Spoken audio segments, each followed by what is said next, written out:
Early 1943, the North Sea. Lieutenant Kurt Vogel, an expert of Jagdgeschwader 1, with 40 victories etched into the rudder of his Messerschmitt 109, scans the vast, empty expanse of sea and sky. The air at 28,000 feet is a thin, sterile medium, the sun a cold, indifferent disk. This is the edge of his world, the outer perimeter of Fortress Europe. His mission is routine, a high-altitude patrol to any stray Allied reconnaissance plane. He expects nothing. The English coast is hundreds of miles away, far beyond the reach of any single-engine Allied fighter. He is alone, the master of his cold domain, the whine of his Daimler-Benz engine, the only sound. Then he sees it, a glint of light from above, where nothing should be. Not one glint, but two. It is a silhouette so alien, so utterly wrong, it takes his brain a moment to process it. Two slender booms, a central pod, and two propellers turning in opposite directions. It is not a bomber. It moves with a predatory grace, descending on him like a hawk. Before Vogel can react, the sky erupts in a stream of cannon and machine gun fire, a concentrated buzzsaw of tracers. He throws his Messerschmitt into a desperate diving turn, the strange aircraft flashing past with impossible speed. It does not try to dogfight. It simply vanishes, climbing back into the high, sunlit altitudes. Lieutenant Vogel is left shaken, his heart pounding. He has just met the Lockheed P-38 Lightning, and he has just realized, with a chilling certainty, that the walls of his fortress are not as high as he believed. To understand the profound, disorienting shock of that moment, we must understand the geography of the air war in 1943. For the Luftwaffe, the war was a series of concentric defensive rings. The first ring was the English Channel and the coast of France, the hunting ground where their Focke-Wulfs and Messerschmitts feasted. The second ring was the border of Germany itself, where British Spitfires and American P-47s, at the absolute limit of their range, would be forced to turn for home, leaving American bomber streams naked and vulnerable. The heart of the Reich, Berlin, the industrial Ruhr, the great cities of the German plain, was considered a sanctuary, a fortress protected not just by formidable flak defenses and skilled fighter pilots, but by the simple, immutable tyranny of distance and fuel consumption. The German high command and the pilots who flew for it believed this was a fundamental law of aerial warfare. A single-engine fighter, they knew, was a delicate balance. It could be fast, or it could have range, but it could not be both. This belief was the cornerstone of their entire air defense strategy. The German pilots, the proud Jagdflieger, expected to fight a war on their own terms. They were duelists, swordsmen of the sky, their single-engine fighters the perfectly balanced rapiers of aerial combat. They expected their enemies to be brave but predictable, their machines bound by the same limitations as their own. When they encountered a twin-engine fighter, they thought of their own Messerschmitt, Bf 110 Zerstörer, a destroyer that was powerful in a straight line, but hopelessly outclassed in a turning fight, a heavy liability. They expected the Americans to produce something even clumsier, a crude product of mass production that would be easy prey. They expected to meet the bombers, unprotected, deep inside Germany, and to continue the grim, bloody harvest that had characterized raids like Schweinfurt. They expected the Americans to break under the pressure of catastrophic losses. They expected the laws of physics to be their eternal allies, a fixed variable in a war of skill and nerve. What they experienced was the complete and total violation of every one of those expectations. They began to encounter a strange, twin-boomed phantom in places it had no right to be, high over the North Sea, deep within German airspace, and at altitudes where their own fighters struggled for breath. The P-38 Lightning was not the clumsy brawler they anticipated. It was shockingly fast. It could outclimb their best fighters. It could dive at speeds that threatened to tear the wings off a focke-wulf, and its firepower was like nothing they had ever seen. 4.50 caliber machine guns and a 20-millimeter cannon, all concentrated in the nose, created a dense, cohesive stream of projectiles that required no convergence and had a longer effective range.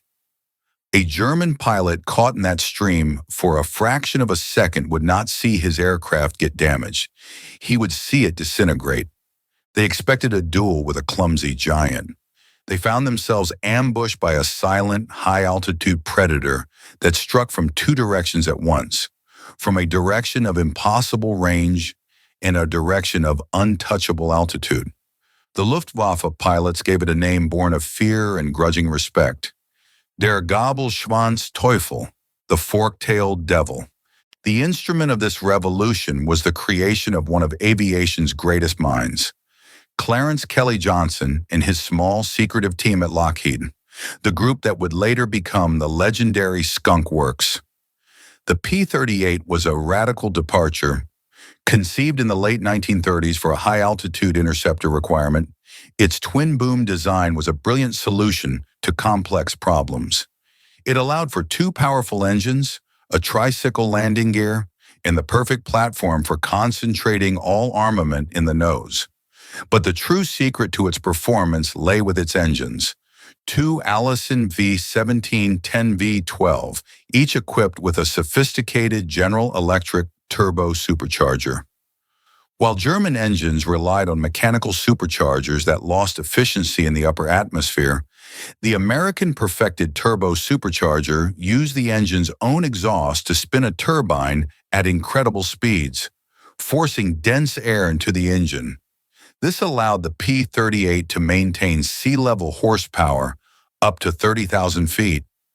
It was a masterpiece of high-altitude engineering, a technology Germany never managed to field on a mass-produced fighter. This technological superiority introduces our recurring symbol, a pair of Ray-Ban aviator sunglasses.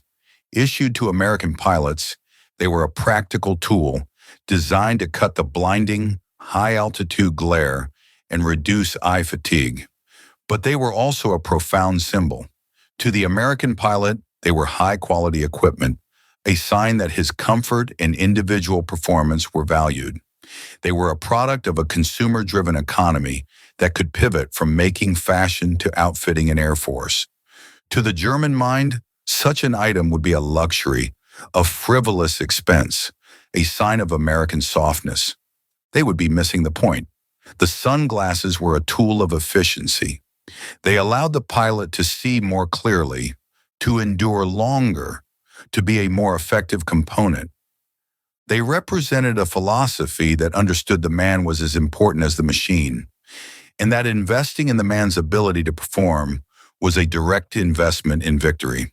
The same system that provided its pilots with perfect vision had the vision to create a radical, rule-breaking aircraft like the P-38.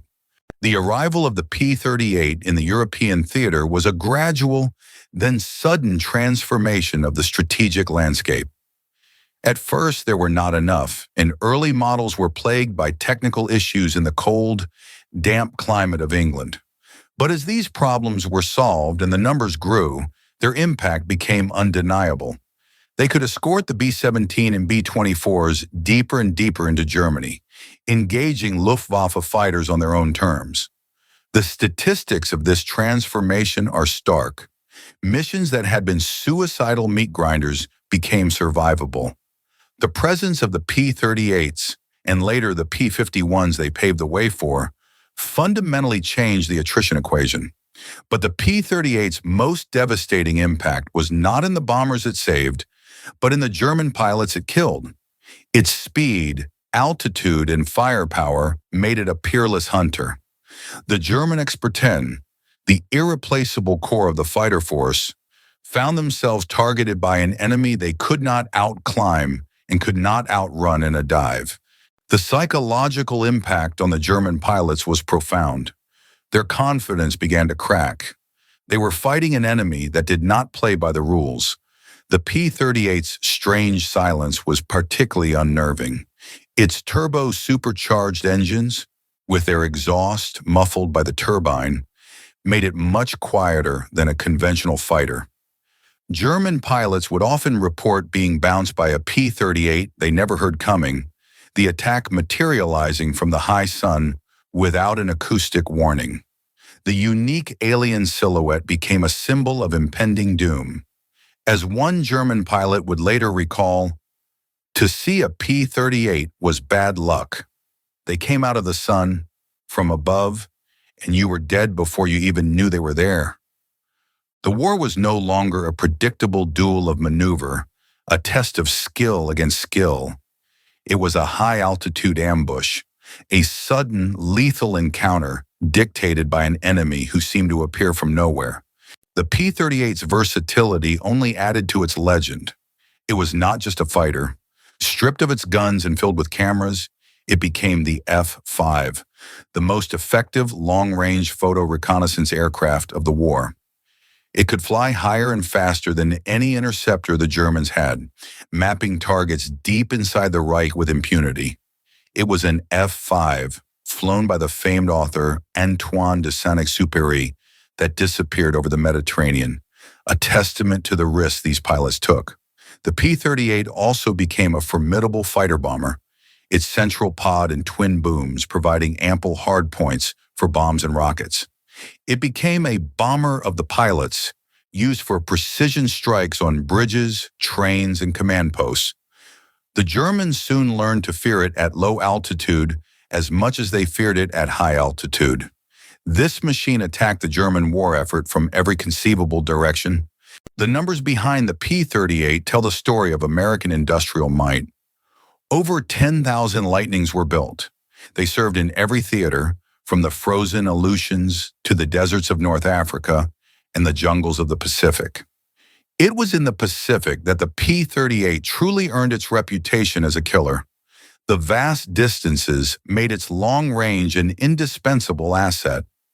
It was in the P-38 that America's two top aces, Richard Bong and Thomas Maguire, scored all of their victories, 40 and 38 respectively.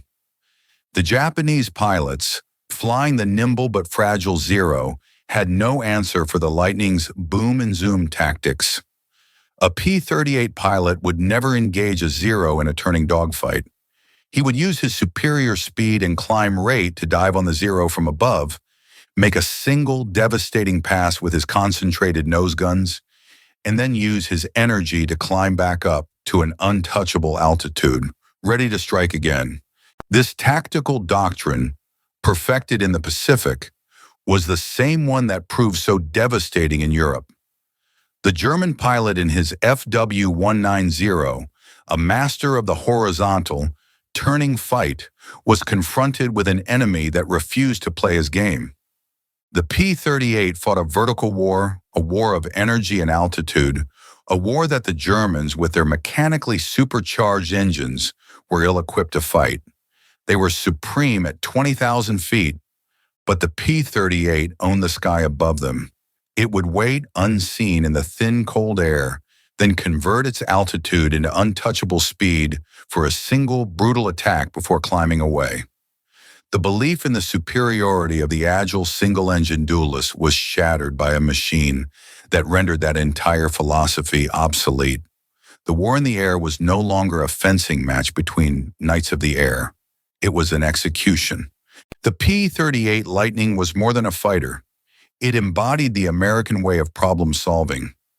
Faced with challenges of distance and altitude, Kelly Johnson's team didn't tweak convention. They reinvented it. The result was a radical, rule-breaking design that became a triumph of innovation in industry. Like the Ray-Bans in a pilot's kit, the P-38 symbolized clear vision, able to see deep into enemy skies, strike with precision, and protect those who fought below. It attacked from two directions because it was born from a nation unafraid to attack problems from new angles, a fork-tailed symbol of America's bold, rising industrial power.